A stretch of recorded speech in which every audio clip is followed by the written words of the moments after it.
The desert had its own kind of silence. It wasn't the quiet of an empty room or a sleeping neighborhood. It was heavier, stretching across the endless plains, humming beneath the scorching sun, carrying the faint metallic tang of dust and sand. On the edge of Fort Luna, a small outpost tucked into the New Mexico desert, Private James Whitaker sat at a wooden table in the barracks, watching his fiancée Emily lean over his rifle. She wasn't supposed to be there. Civilians weren't normally allowed inside the quarters, especially not with weapons lying out in the open. But James had convinced the guards to look the other way. Just for an hour, he'd pleaded. She drove 7 hours to see me. That's loyalty you don't turn away. So now Emily sat with sleeves rolled to her elbows, her blonde hair tied back messily, her fingers wrapped around a cloth soaked in gun oil. The rifle rested across her lap, the dull light from the single overhead bulb catching on its steel barrel.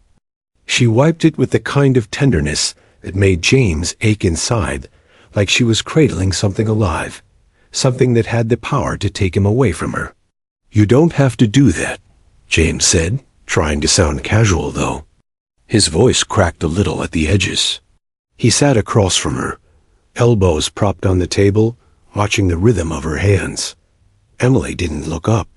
"If I don't do it, you will. And you'll miss a spot, because you're always rushing." James laughed, soft and brief. "That's not true." "It is," she said firmly, still polishing the rifle stock. "Your father told me. He said you're just like him, impatient with everything except fishing." The mention of his father tightened something in his chest. His father, a Vietnam veteran, had been both proud and terrified when James enlisted. "Don't make my mistakes, son," he'd warned. Yet here James was, preparing for deployment, caught in the same endless cycle of American wars. He leaned back in his chair, letting the weight of Emily's words hang in the air. The rifle gleamed brighter under her care, almost mocking him with its perfection. "You make it shine better than I do," he said finally, forcing a smile. Emily set the cloth down for a moment, finally meeting his eyes. Her face was softer now, tired from the long drive, lined with the quiet dread she tried not to show.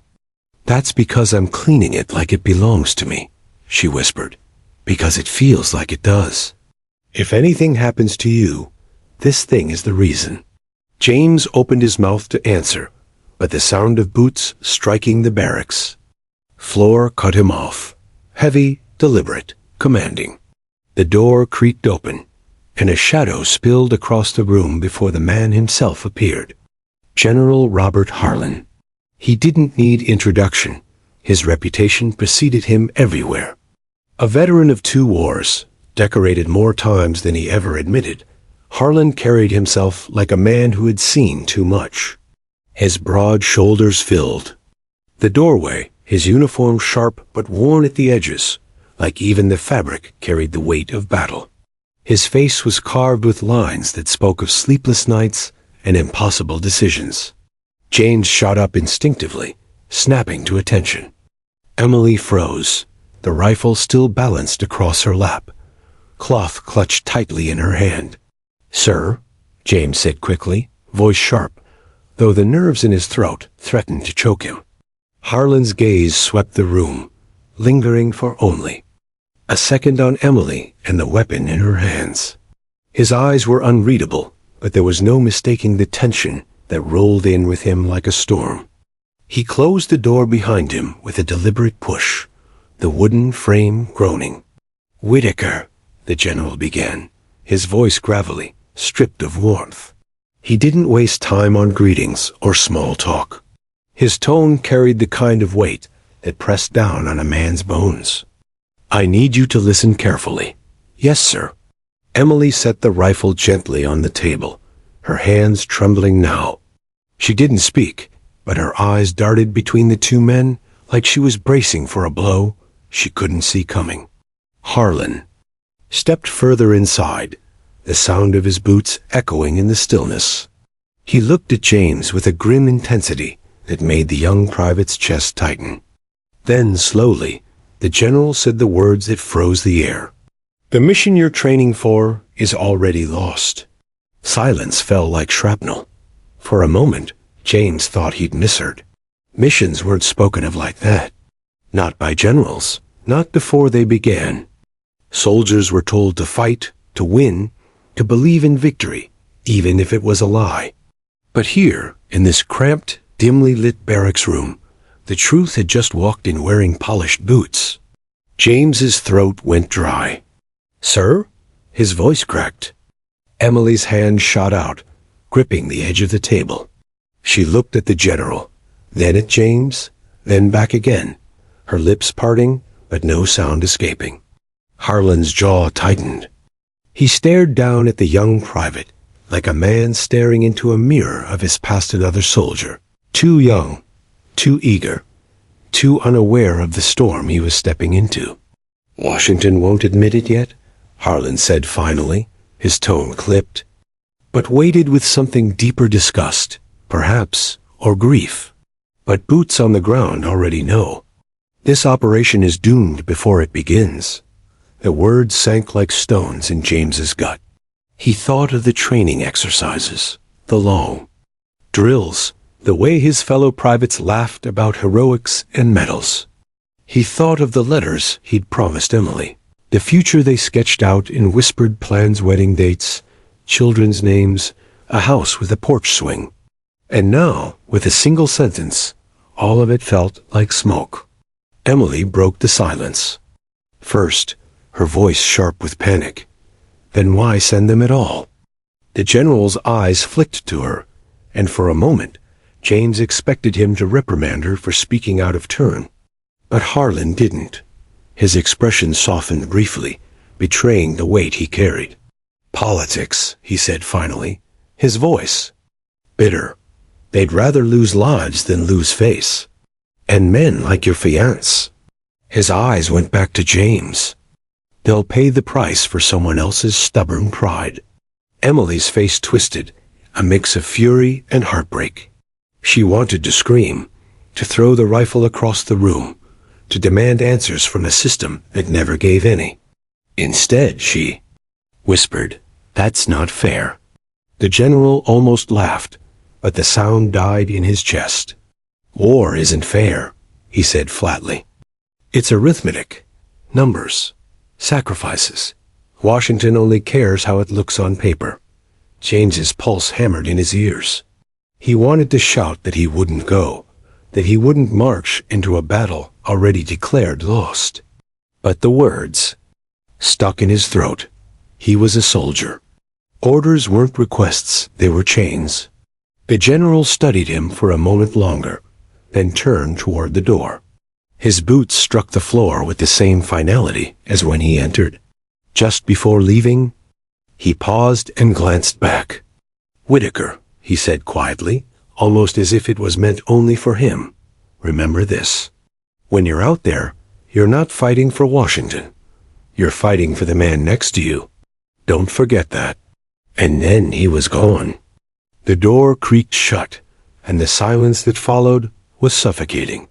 Emily stared at James, her hands still trembling, the cloth crumpled in her fist. James stood frozen, every muscle in his body locked, the general's words echoing inside him like gunfire.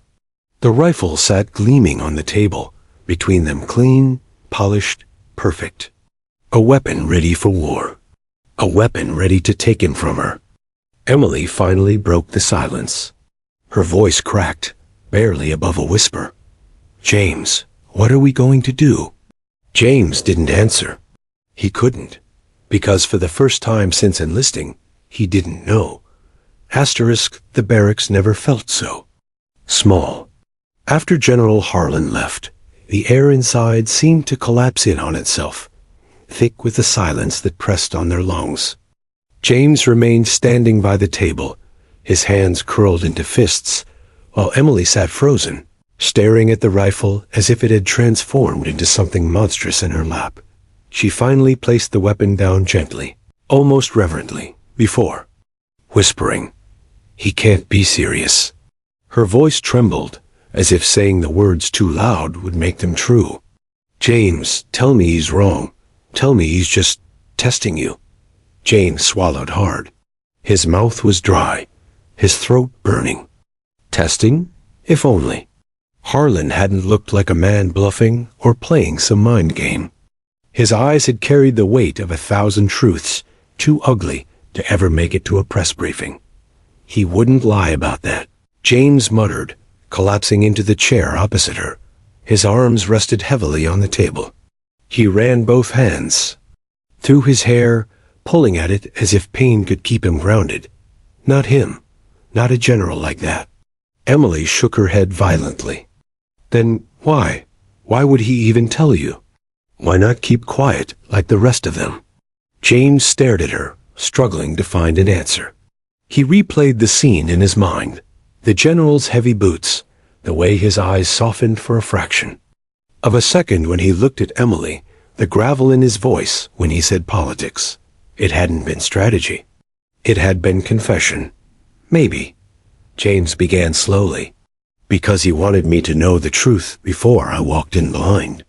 Maybe, because he knows I won't be the only one who doesn't make it back. Emily's hands shot across the table, gripping his wrists tightly. Her nails dug into his skin. "Don't you dare say that," she snapped, tears brimming in her eyes. "Don't you dare talk like you're already gone." Her voice cracked, raw and sharp enough to cut through the thick air. She clutched his hands tighter, desperate to tether him to her, to this room, to this moment that was slipping away. James wanted to reassure her. He wanted to tell her he would come back, that the general was wrong, that they would survive this mission, marry, and live the life they'd dreamed of. But the words died in his throat. He couldn't lie not to her, not after hearing Harlan's blunt truth. Instead, he whispered, "Emily, I don't know if I can promise that anymore." She flinched like he'd struck her. "Don't say that," she pleaded. "You can't just give up." "I'm not giving up," James said quickly, leaning forward, his voice low and urgent. "But you heard him. Washington doesn't care. They'll send us in even if it's hopeless. And when you're on the ground, when bullets start flying," his voice faltered. He pictured faces from his unit, young men who joked about beer and football, not realizing their names might soon be on casualty lists. "No one up there is thinking about us." Emily wiped her eyes with the back of her hand, her anger flaring as quickly as her grief. "Then walk away. Refuse. Don't let them use you like this." James recoiled. Walk away? The thought hit him like a foreign language. Soldiers didn't walk away. They followed orders. They obeyed, even when those orders led them into hell. That was the oath. That was the chain. "You don't understand," James muttered, shaking his head. "If I don't go, someone else takes my place. Some 19-year-old kid who doesn't even know what he signed up for. What do I do? Save myself and let him die instead?" Emily's chest heaved with frustration. She stood, pacing the narrow barracks floor, her boots scuffing against the worn planks. "So that's it? You're just going to accept it? March into death because some politician doesn't want to look weak?" James couldn't meet her eyes. He stared at the table instead, at the rifle gleaming between them. His reflection warped across its polished steel, a reminder of the very machine that defined his existence. "I don't have a choice," he said finally, his voice barely above a whisper. The words broke her. She turned away, pressing her palms against her face as sobs racked her shoulders. James stood quickly, crossing the room in 2 steps, wrapping his arms around her trembling frame. She tried to push him away at first, pounding weakly against his chest, but then collapsed against him, clutching his uniform as if holding him tightly enough would anchor him to life. They stood like that for what felt like hours too young. Souls caught in a storm much bigger than themselves. When Emily finally found her voice again, it was soft, broken, but determined. Then promise me something, James. He tilted her chin up gently, meeting her tear-streaked face. Anything. Promise me you'll fight not for them, not for Washington, not for their stupid politics. Promise me you'll fight for yourself. For us, for what we dreamed about. Because if you let them take that from you, they've already won. Her words pierced him deeper than any bullet ever could. He nodded slowly, his throat tight. I promise. But even as he said it, he wondered if promises meant anything on a battlefield already declared lost. The rest of the night blurred together. Emily refused to leave, despite curfews and regulations. James sat with her on the narrow bunk, the rifle leaning silently against the wall like a third presence. They spoke in whispers about what could have been and about the house in Dallas she'd already pictured, the dog she wanted to rescue, the porch swing he'd promised to build with his own hands. Every dream felt like sand slipping through their fingers. Outside, the desert wind howled, rattling the windows like a warning. Inside, two young lovers clung to each other, knowing dawn would come too soon, and with it, the weight of an impossible truth. The mission was lost before it even began. And yet James felt the chains of duty tightening around him. All the same. Dawn arrived slowly over the desert, pale light stretching across Fort Luna like spilled ink. The barracks seemed smaller in the morning sun, the walls pressing in with the memories of the previous night. James sat on the edge of his bunk, staring at the rifle leaning against the wall. Its polished steel caught the early sunlight, sparkling, almost defiantly. It seemed to mock him now, a tool of precision, of war, of inevitability. He hadn't touched it since Emily left, and yet the image of her hands cleaning it lingered in his mind like a heartbeat he couldn't forget. He ran a hand over his face, eyes burning from lack of sleep. Every thought circled back to the generals. Words, the mission is already lost. He couldn't shake them, couldn't make them make sense. How could he train for something that had no hope? How could he march into a war that was already decided in someone else's boardroom? And yet the orders were clear. He thought of his fellow soldiers, young men and women who joked about homecomings, who smirked about medals, who talked of girls and football, completely unaware that their fates might already be sealed. He remembered Private Daniels, laughing, as he showed James a picture of his newborn son. Daniels would follow orders, no matter what. And James? What did he owe? His life? His conscience? Emily?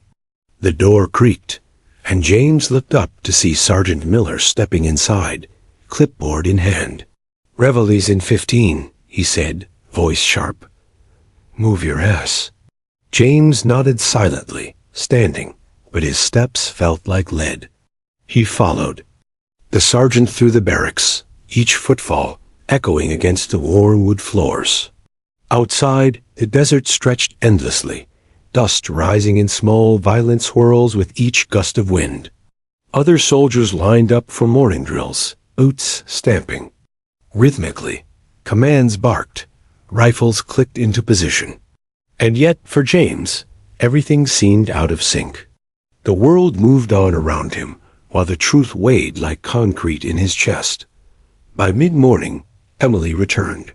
She had refused to leave him, citing some official loophole that allowed civilian visits under special circumstances. She stepped lightly across the courtyard, her arms crossed, eyes scanning the formation until she found him. She approached cautiously, aware of the officers watching from a distance. "James," she whispered when she reached him, "look at me." He turned slowly, tiredness and fear etched into his face. She reached for his hand, squeezing it with fierce determination. "Listen to me," she said. "You don't have to do this for anyone but yourself. Remember why you enlisted. Remember why you fight. Not for Washington, not for the generals, but for us, for your honor, for the people who actually matter to you." James nodded, But he couldn't speak. Words failed him. Emily's presence grounded him, yet it also highlighted the impossible choice before him. If he walked away, someone else would take his place. If he stayed, he might never come back. Her fingers brushed against his cheek, and he felt the fragile tether to life and love strain. "Promise me you'll think about survival first," she said. "Promise me you'll live, even if it means defying orders in your own way." James swallowed. His oath as a soldier clashed violently with his love for her. He couldn't promise her that. He couldn't promise himself anything anymore. They sat together on the bench at the edge of the courtyard for what felt like hours, speaking in whispers, clinging to the fragile illusion that the world outside could still be paused. Around them, soldiers marched and trained, their movements mechanical, unaware of the emotional storm swirling in the shadow of their routines. Eventually, James pulled a notebook from his bag. He had started a journal months ago, writing about his fears, hopes, and plans for Emily. Now, he opened it and scribbled a letter, not for anyone else but her. "Emily, if I don't return, I need you to live loud enough for both of us. Don't hide. Don't let the world quiet your voice. I don't know what tomorrow holds, but I promise this. I will carry your love with me, even if it's the only thing that keeps me moving. Fight too, in your way. Fight for us." He handed her the note, his hands trembling. She took it carefully, pressing it to her chest as if it were a lifeline. "You can't promise me that," she whispered, eyes brimming with tears. "But you can promise me you'll try. And that's enough. That has to be enough." Later that day, James attended drills with the unit, but everything was different now. Each step felt heavier, each command more absurd. He followed the motions mechanically, but his mind raced with calculations of survival. He imagined every scenario, every ambush, every impossible outcome. Every night he replayed the generals' words in his mind. The mission is already lost. By afternoon, rumors had begun to circulate among the soldiers. Whispers passed quickly, like wildfire in dry grass. The mission is suicide. Command knows it's hopeless. They'll send us anyway. James heard them all, but said nothing. The whispers didn't make the decision easier. They only confirmed what he already knew. Politics, pride, and power had condemned them before the first step was taken. During a brief break, he found himself staring at the desert horizon, imagining Emily waiting somewhere beyond the dust and heat, hoping against hope. He wondered if she understood the weight of what he faced. He wondered if she understood how much he feared, not just death, but leaving her behind in a world that would never understand. When night fell, Emily returned once more, insisting on staying until curfew. They sat together in the barracks, talking softly about trivial things to distract from the ever-present threat looming over them. They spoke of music, of movies they wanted to see, of meals they would share after the war. Every laugh, every fleeting smile was a fragile act of defiance against the harsh reality outside the windows. Yet as the hours passed, the shadows lengthened, and the inevitability of the coming mission pressed down harder. James could not ignore the gnawing anxiety that crept into every thought. He had to face the truth. He might never come back. And Emily, sweet and stubborn, would have to survive without him if that became reality. The night ended with them holding each other silently, listening to the desert wind whisper secrets of battles past, lives lost, and futures stolen. Emily pressed her forehead to his chest, feeling the steady heartbeat that promised life, even as death loomed closer than either of them could admit. James finally whispered, almost to himself, "If this is the last night we have, make it count. Every second, every breath." "I don't know how to promise anything else." Emily clung to him, pressing a hand over his heart. "And promise this," she said. Promise that no matter what happens, you will fight. For us. For hope. For something that matters. James nodded slowly. He couldn't promise to survive, but he could promise to try. And in the quiet of the barracks, under a desert sky, heavy with the weight of what was to come, that was all either of them could do. The morning sun rose like fire over Fort Luna, burning the horizon with an intensity that seemed almost cruel. Dust swirled through the air, catching the light and turning it into golden haze. Soldiers marched across the courtyard, their boots pounding the earth in a rhythm so precise it could have been a heartbeat of the base itself. James Whitaker followed the drill with a hollow focus, the general's warning echoing in his mind. The mission is already lost. Emily had insisted on staying as long as regulations allowed. She moved quietly among the soldiers, inconspicuous but always near him, her eyes constantly scanning the area. She clutched a small satchel containing snacks, water, and letters she had written but hadn't given him yet, messages of love and defiance in case he didn't return. Each step James took seemed heavier than the last, and Emily's heart ached at the sight. He lined up with the rest of his unit, rifles slung across their shoulders, faces set in determination, yet his mind wandered. Each drill, each shouted. Command felt absurd against the knowledge that the mission they trained for was already a death sentence. Private Daniels laughed at a joke, unaware of the shadow looming over all of them. James imagined the day he would deliver the punchline and then never see his friend again. Emily approached cautiously, lowering her voice. "James," she said, grabbing his hand during a break. "I've been thinking. If there's any way to delay, even for a few hours, we have to try.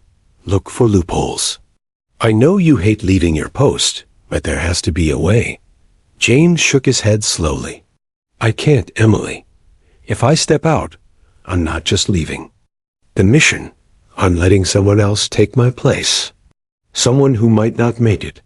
Her eyes flashed with anger and fear. "And make them listen. Write to someone, anyone. Expose this. You can't just march into certain death because they told you to." James's jaw tightened. He wanted to scream back, to argue, to say yes. Maybe there was a way, but he knew the army wasn't like that.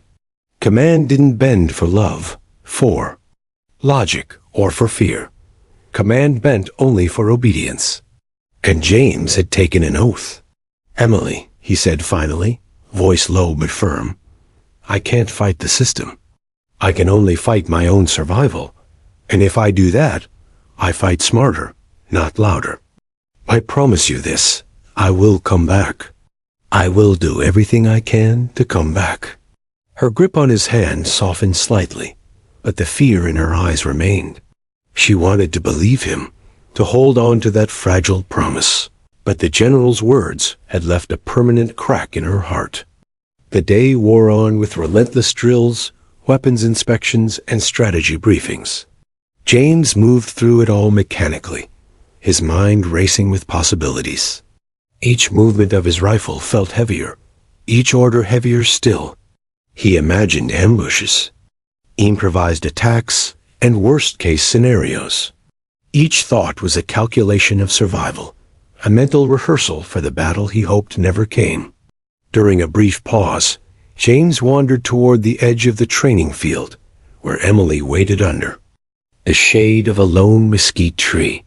She handed him a small thermos of coffee, her fingers brushing his hand, sending warmth through his entire body. "Drink," she said softly. "It's not much, but it's all I could carry. Promise me you'll keep it with you." James smiled. Faintly, the gesture hollow. He took it and tucked it into his bag, feeling the weight of her care like armor against the dread pressing in from all sides.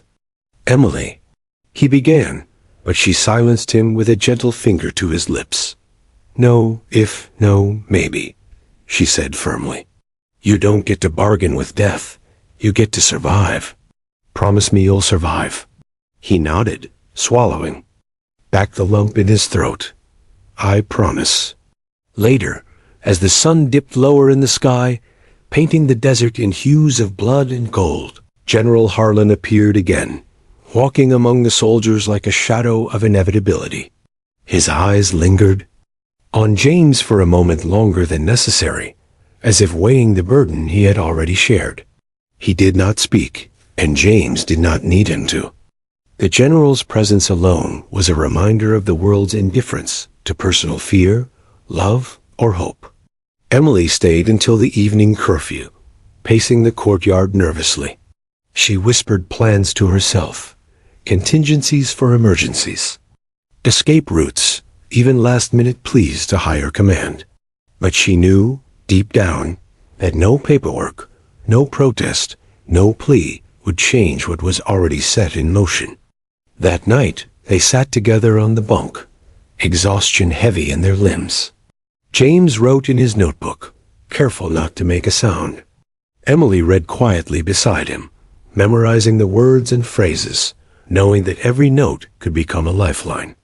A memory, a testament if he never returned. If I fall, remember me in the laughter of our children. If I die, let my name be carried in your voice, in your defiance, in your joy. I do not know what awaits, but I will fight for every second I have left. Live loud, live free. Remember, love. Never forget us. Emily pressed the notebook to her chest, tears streaming silently down her cheeks. She wanted to scream, to beg, to fight, but words could not alter reality. James leaned over and kissed her forehead, their foreheads touching, sharing the warmth and comfort of a fleeting moment they might never have again. The desert wind howled outside, rattling the barracks windows. Shadows stretched across the floor, long and relentless, as if time itself conspired to remind them of the days slipping away. You know, Emily whispered finally, that tomorrow, they'll start moving you toward deployment. You'll be surrounded by orders, by procedures, by men who don't know what we know. You have to stay sharp, James. You have to stay alive. He nodded silently, pressing his hand over hers. I know. The night grew deeper, the barracks quieter, and the weight of the coming days settled over them like a storm cloud. James lay awake long after Emily had fallen asleep, staring at the ceiling, imagining the mission, imagining the ambushes, imagining the inevitable reports of bodies in the desert. Each scenario twisted his stomach.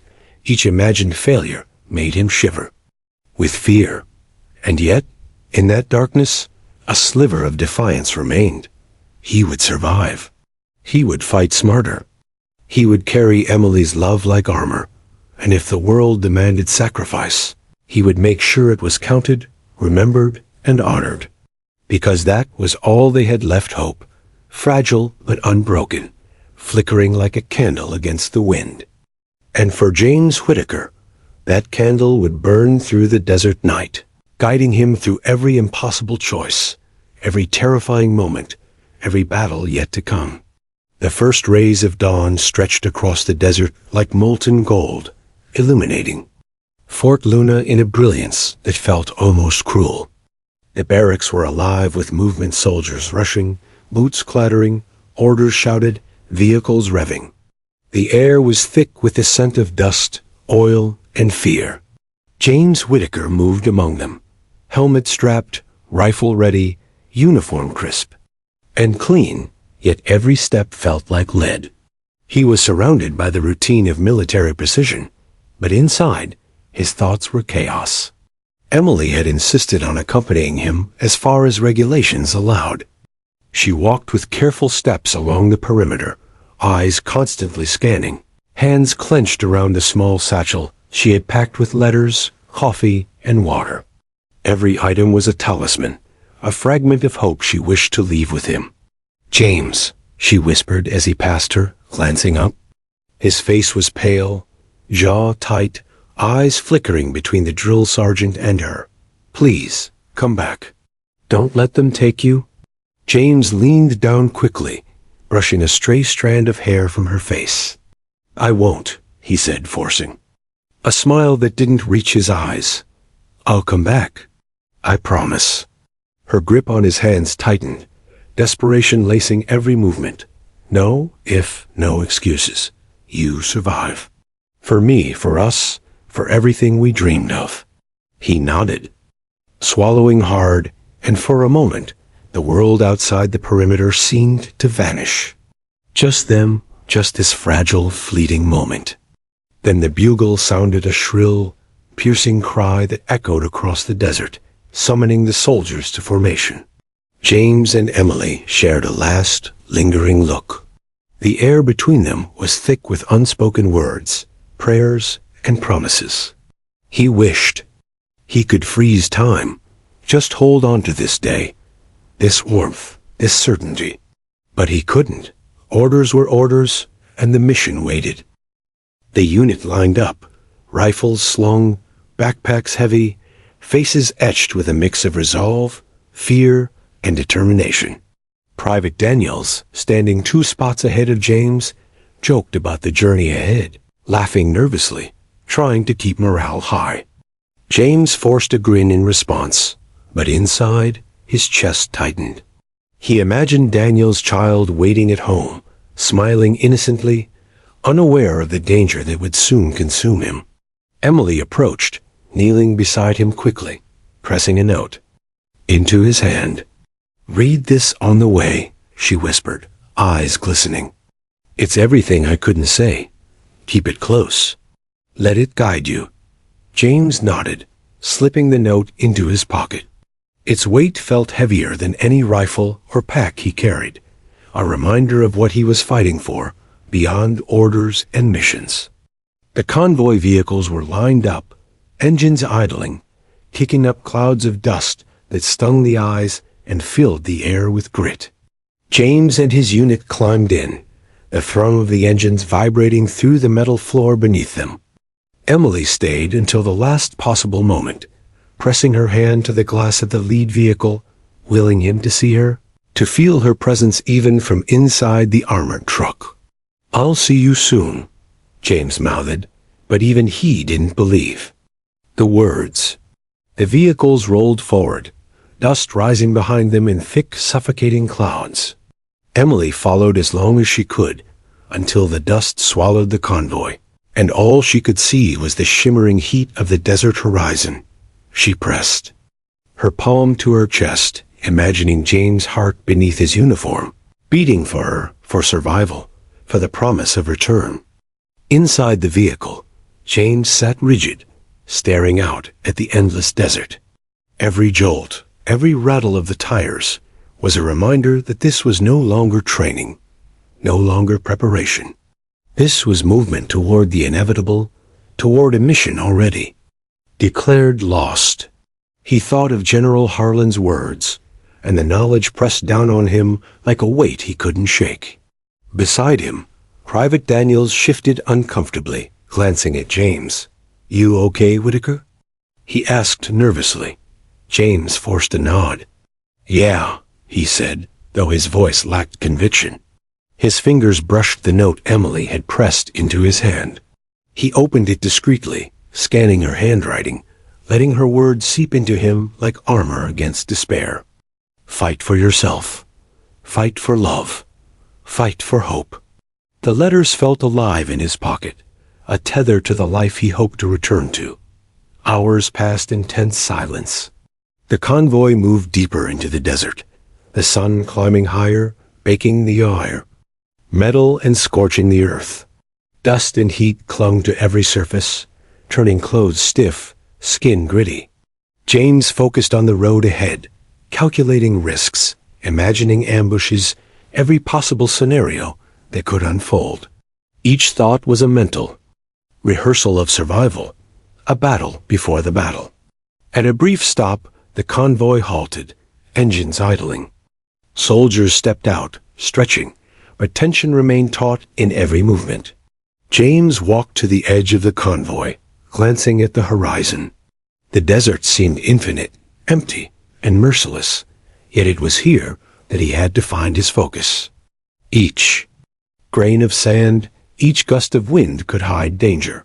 He tightened his grip on the rifle, feeling its weight as a reminder that skill, precision, and willpower were all he had between him and death. Emily had not left his mind for a single second. Her voice, her touch, the feel of her hand pressed against his chest. These memories became his anchor. He repeated her words in his mind like a mantra. Fight for us. Fight for hope. Each repetition made him sharper, more aware, more determined. The convoy moved again, the rumble of engines masking the low murmurs of fear and camaraderie among the soldiers. Some joked nervously, trying to distract themselves. Some stared into the distance, lost in thought. James found himself caught between calculation and emotion, scanning every horizon for threats, yet imagining every possibility of life beyond this mission. Night fell, and with it, a creeping sense of dread. The desert turned cold, the wind sharp against the skin. The convoy stopped again, and soldiers huddled in the vehicles, keeping warm, sharing meager rations. James wrote in his notebook, careful not to disturb the silence. Emily's words guided his pen, strategies for survival, prayers for protection, reminders of what mattered beyond the battlefield. In the darkness, James realized that survival was no longer just physical. It was mental, emotional. He had to hold on to Emily, on to hope, on to life itself, even as the world seemed determined to strip it away. And somewhere in the endless desert night, Emily lay awake in her small apartment, imagining him moving toward danger, wishing she could hold him, willing him to survive, praying against all odds. Their hearts beat across the distance, tethered by love and fear, knowing the dawn would bring movement closer to the point of no return. James pressed the note to his chest, feeling her words like warmth against the cold inevitability of war. Fight, survive, return. It was all he could cling to. The desert stretched endlessly, a vast, unforgiving sea of sand and sun. The convoy pressed forward, engines growling, metal bodies rattling against the uneven terrain. Dust swirled around them, searing eyes, clinging to skin, filling lungs with grit that burned and choked. James Whitaker sat rigid in the back of his vehicle, his rifle resting against his shoulder, eyes scanning the horizon with relentless focus. Every shadow could hide an ambush. Every ridge could conceal death. And the weight of General Harlan's words pressed down on him like an invisible hand. The mission is already lost. Around him, soldiers whispered quietly. Rumors had begun to circulate, fragments of conversations from higher-ups, barely audible, but heavy with implication. I heard the last convoy never made it. Command is pushing us in anyway. Civilians will never know what they've sent us into. The words spread like wildfire through the vehicle, setting nerves on edge. Private Daniels leaned forward, voice trembling as he spoke to the man beside him. They know it's a suicide run. Everyone does. Why else would Washington be so quiet about it? James closed his eyes briefly, letting the rumble of the truck fill the silence. Fear had its own rhythm, a pulse he could feel in his chest, hammering against ribs, demanding attention. He imagined every scenario, every step of the mission, every possibility of being pinned down, outnumbered, trapped. Survival required calculation, but emotion clawed at him from within. He pictured Emily, her hands, her voice, her touch, and the thought of her waiting for him became both armor and torment. By midday, the convoy stopped at a small outpost to refuel and rest. Soldiers tumbled out, stretching stiff muscles, murmuring nervously. James stepped down, helmet pressing against his head, sweat stinging his eyes. He glanced around at the desert, endless and indifferent, and shivered despite the heat. The soldiers. Chatter was an attempt to mask fear, but James could feel it thick in the air, unspoken and omnipresent. Emily's note weighed in his pocket. A reminder that he was not entirely alone, that someone cared for him beyond the cold command of generals and politicians. He found a quiet corner behind a vehicle and unfolded it, rereading her words, "Fight for yourself. Fight for hope. Remember love. Never forget us." The lines became a mantra, steadying his nerves, giving him purpose beyond the mission itself. Hours passed. The convoy moved again, deeper into the desert, toward a place whose coordinates no one discussed openly. Each mile brought them closer to the unknown, to the fate that might already have been decided. The sun dipped lower in the sky, casting long shadows over the vehicles, making the desert look both beautiful and deadly. The temperature dropped sharply, biting through uniforms, forcing soldiers to huddle for warmth. During a brief stop, James overheard a conversation between two officers, hushed but deliberate. "We're already behind schedule," one said. "Command wants results, no matter the casualties. They're counting on morale to carry us." James's stomach tightened. Morale. The polite term for sending men into a trap and hoping enough of them survived to call it victory. He sank to the ground, helmet in his lap, staring at the horizon. The desert seemed alive, endless, and indifferent to the lives moving across it. Each rock, each dune, each shadow could hide death. And yet, he would have to press on. He would have to survive. Emily's words pushed him, a lifeline threaded. Through the chaos, night fell, colder than he expected, the wind sharp and relentless. The convoy halted for the night, soldiers gathering around small fires, their faces etched with fatigue and tension. James sat silently, writing in his notebook, carefully documenting every thought, every fear, every strategy. Emily's influence was evident in every word. Reminders to stay focused, to calculate, to fight smarter, to survive. Private Daniels leaned over, voice barely above a whisper. "Do you think we'll make it, Whitaker?"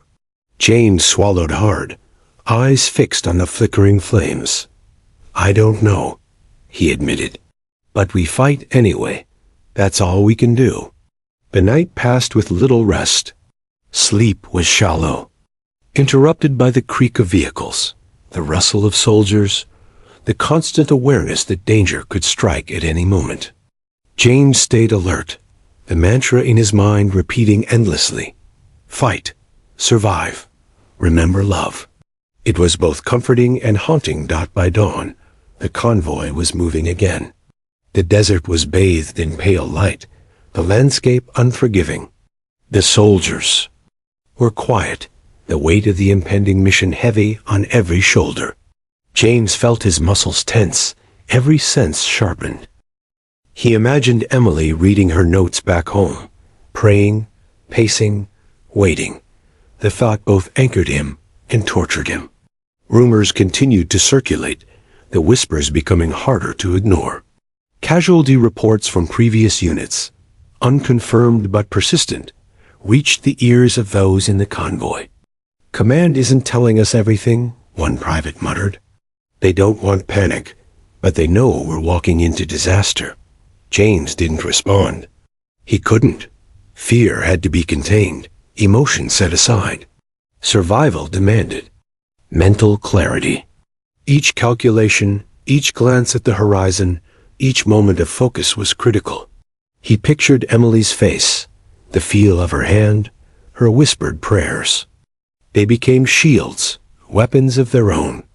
As the sun climbed, baking the desert, the convoy advanced cautiously.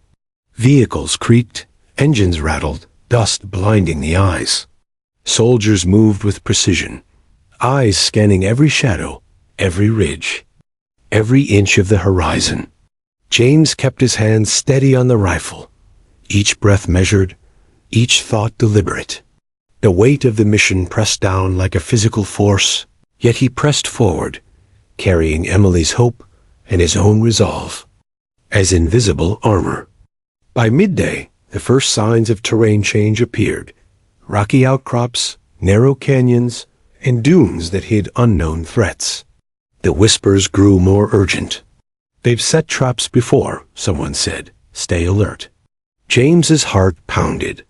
With every step, every mile, every glance at the uncertain horizon. Emily's note had become worn, creased from constant handling. James pulled it out again, reading it under the shade of the vehicle. Her words were lifelines, reminders that someone waited, that love existed beyond orders and politics, that survival was not only duty but promise. The convoy pressed on into the heart of the desert, deeper than any soldier wished to go.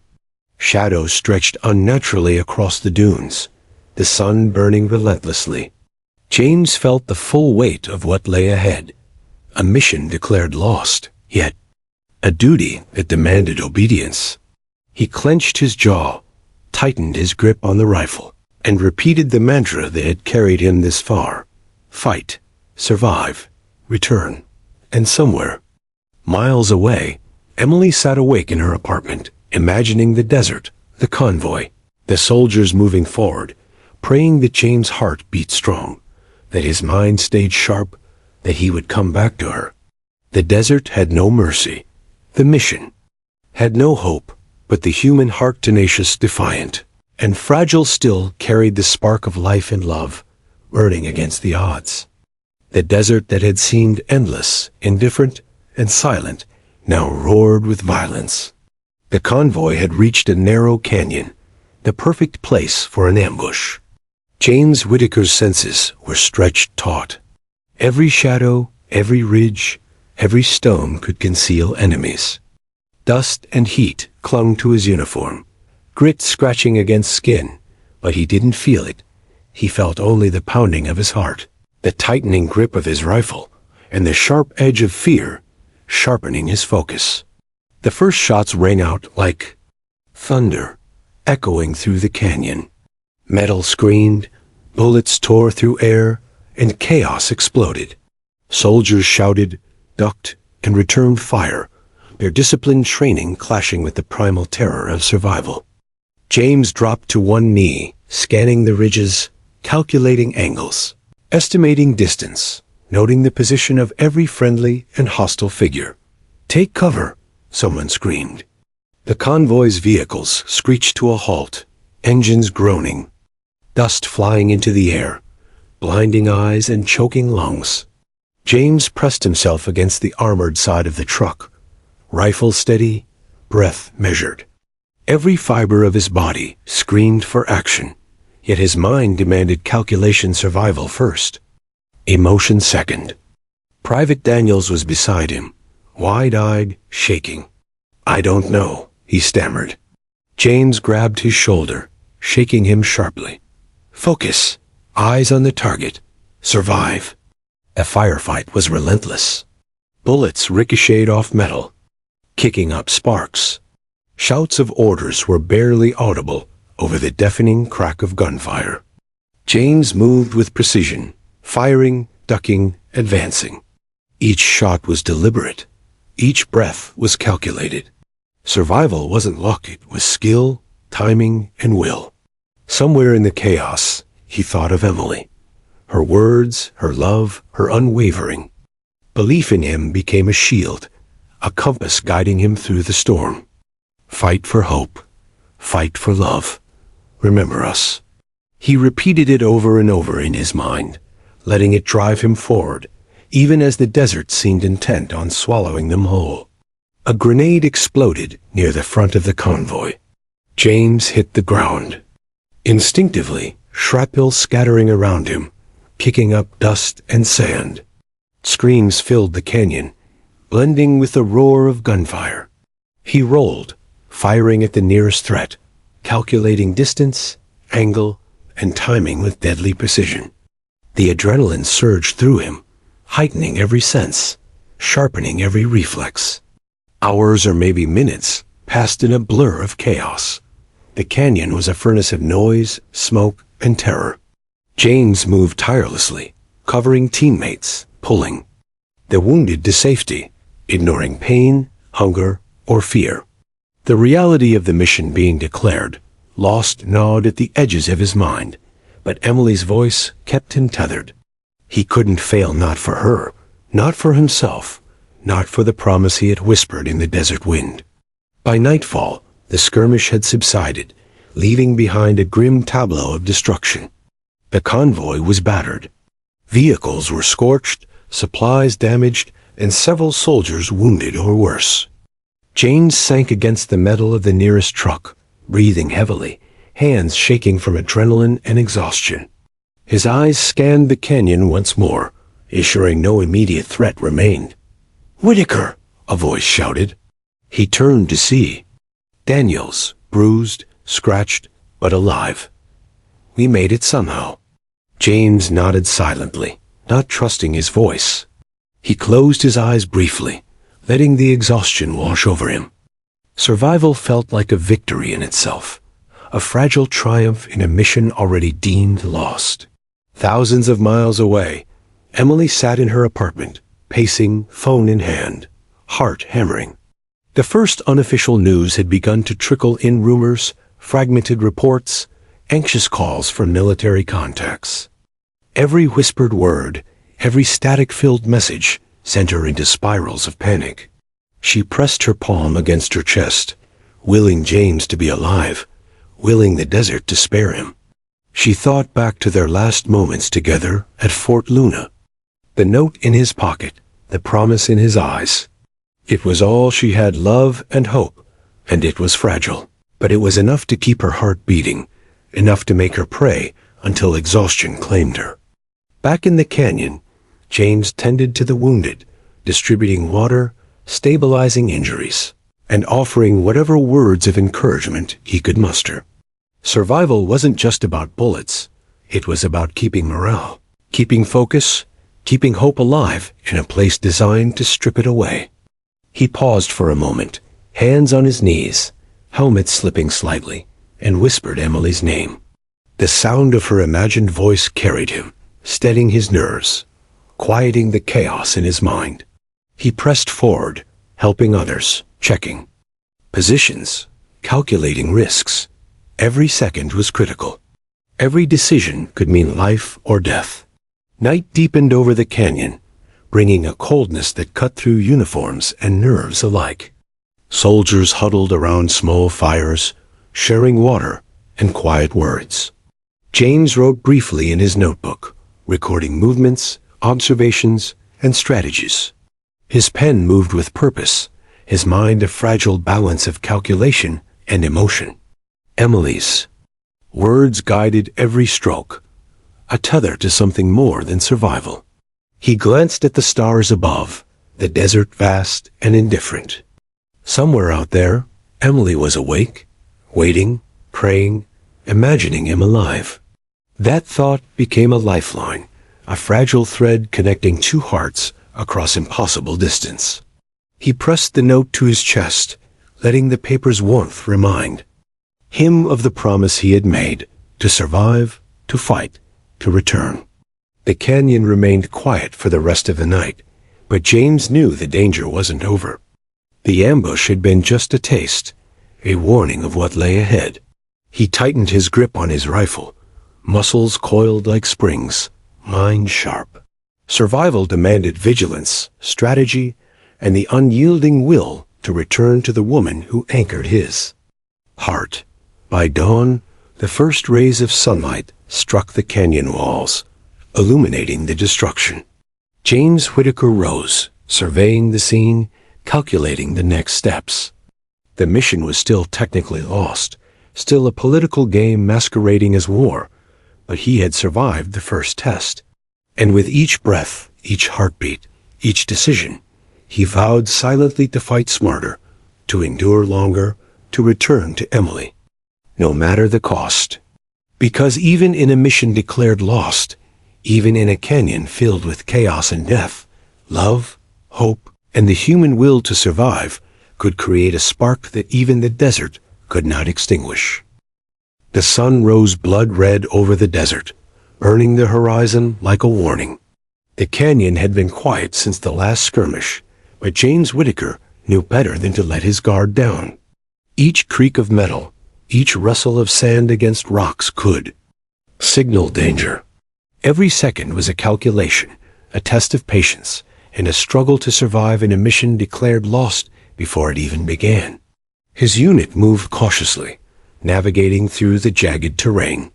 Vehicles creaked, tires groaned over. Uneven rocks and dust clouds rose behind them, thick and suffocating. James' hands were steady on his rifle, but his mind kept replaying the previous day, the ambush, the shouts, the faces of his fellow soldiers frozen in fear. Survival was a constant battle of focus and instinct, a delicate balance between calculated movement and raw courage. Emily's words, folded into the note in his pocket, became a rhythm in his mind, guiding him. Fight for hope, remember love, never forget us. He repeated it silently like a prayer. Her hope became his shield. Her love became his strategy. With each step, each careful glance across the canyon, he carried her presence as armor against the unrelenting danger. A sudden crack of gunfire shattered the desert calm. James dropped instinctively, rolling behind a boulder as bullets kicked up dust around him. The ambush was real and deadly. He fired back, eyes scanning for movement, ears straining for the faintest sound. His training took over, instincts sharpened by fear and necessity. He moved like a shadow among the rocks, calculated, precise, alive with determination. Private Daniels called out, panic lacing his voice. "Whitaker, we can't. Hold. Focus." James snapped, grabbing Daniel's shoulder and steadying him. "Move with me. Watch your angles. Survive." The fight raged, chaos consuming the canyon. Explosions echoed, shouts rose, and dust turned the air into a choking haze. James pushed forward, dragging wounded soldiers to cover, returning fire with methodical precision. Survival demanded everything: strength, skill, endurance, and a relentless refusal to give in to fear. Hours blurred. The canyon was strewn with debris, spent shells, and bodies, friends, comrades, some gone before their names could even be whispered. James' heart ached with every loss, but there was no time to grieve. Each second was a choice between life and death. Every decision could save a life or cost one. By evening, the ambush had been repelled, the enemy retreating into the desert shadows. The unit was battered, exhausted, and shaken, but alive. James sank against the side of the last armored truck, breathing heavily, helmet askew, rifle resting across his lap. He closed his eyes briefly, letting the relief wash over him, but only briefly. There were still miles to traverse, dangers to anticipate, and a mission to complete, even if the odds were stacked impossibly high. Thousands of miles away, Emily's phone rang. Her hands shook as she answered, desperate for any news. The voice on the line was official but cautious, delivering fragmented reports of the skirmish. Soldiers were alive, some wounded.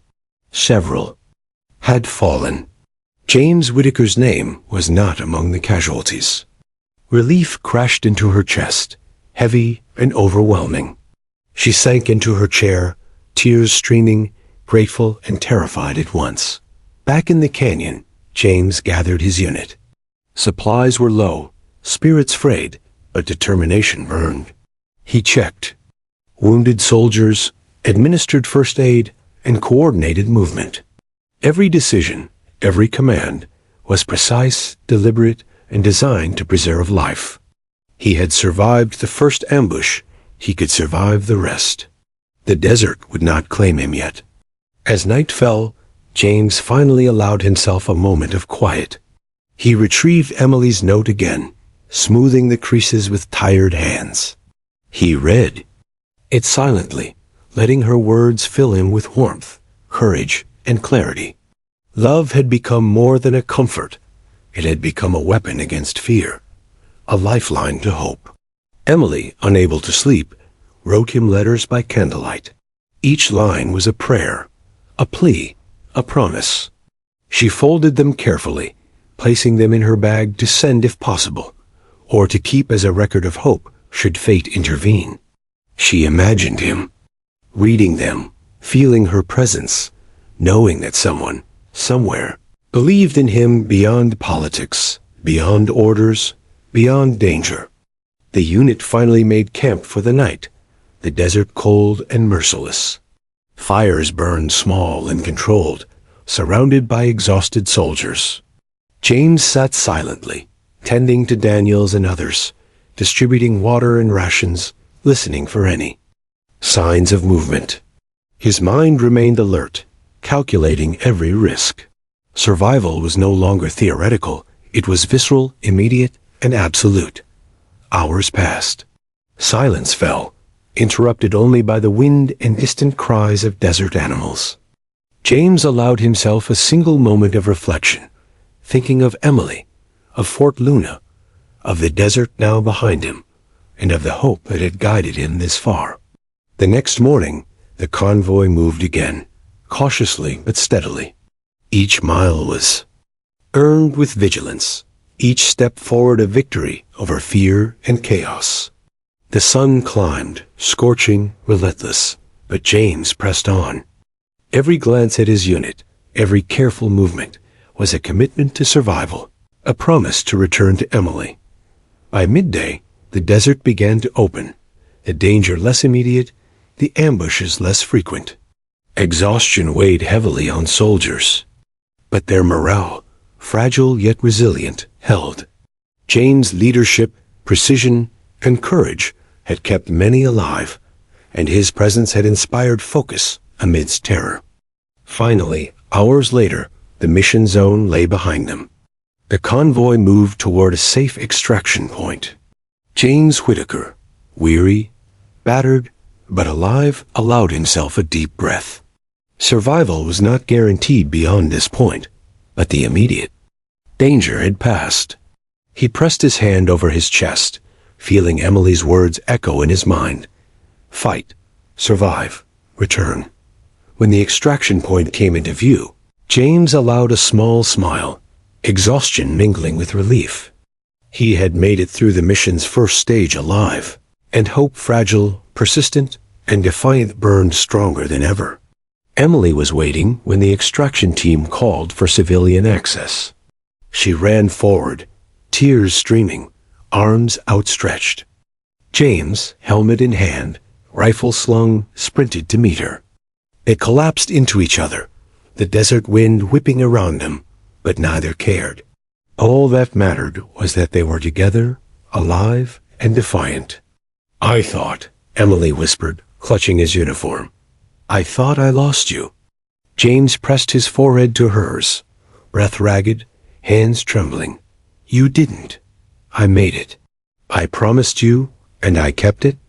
The desert stretched endlessly around them, indifferent still, but James Whitaker had survived. The mission had been declared lost, but he had found life, love, and hope amid chaos.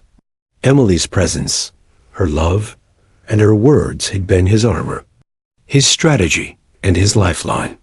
As the sun set over the desert, casting long shadows and bathing the sand in gold and crimson, James and Emily held each other, knowing that survival was more than escaping bullets.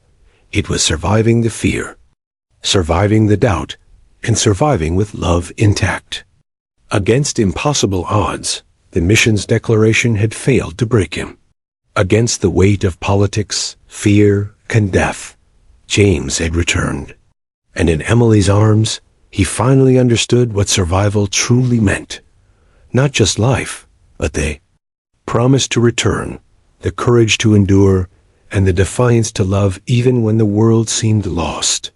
The desert was silent again, but for James and Emily, it was alive with hope, with love, and with the enduring strength of two hearts that refused to surrender.